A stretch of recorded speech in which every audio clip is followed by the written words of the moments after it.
Si vous débutez sur Mac, on va voir un raccourci très pratique qui sert à visualiser n'importe quel type de document. C'est simplement le raccourci de la barre d'espace.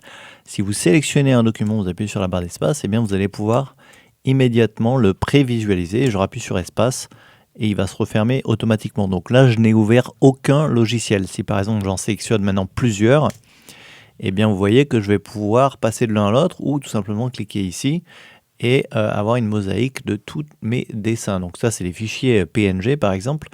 C'est très pratique. Ensuite, ça marche aussi sur les documents. Vous voyez, un fichier XML, vous allez simplement pouvoir le visualiser, que ce soit un document administratif comme ici un fichier Pages. Simplement, encore une fois, avec la barre d'espace, c'est très pratique.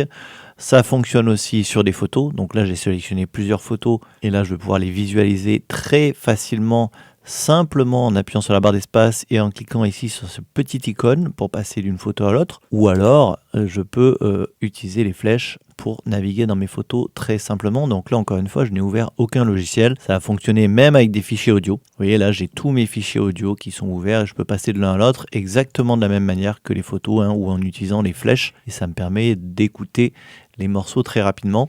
Ça fonctionne avec les projets Logic Pro, ça vous donne un aperçu du projet sans avoir à ouvrir le logiciel. Ça fonctionne également avec les vidéos.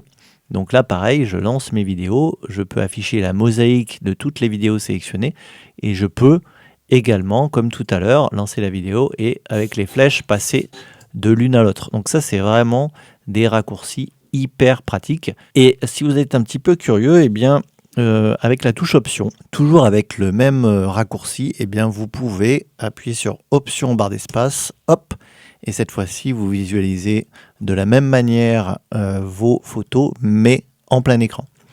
Donc ça marche sur tous les fichiers qu'on vient de voir, option barre d'espace, et vous êtes directement en plein écran. Que vous ayez sélectionné une photo comme ici, vous voyez là j'appuie sur espace, là j'appuie sur option espace, ou plusieurs photos, peu importe, c'est exactement la même chose, option espace, et vous passez d'une photo à une autre.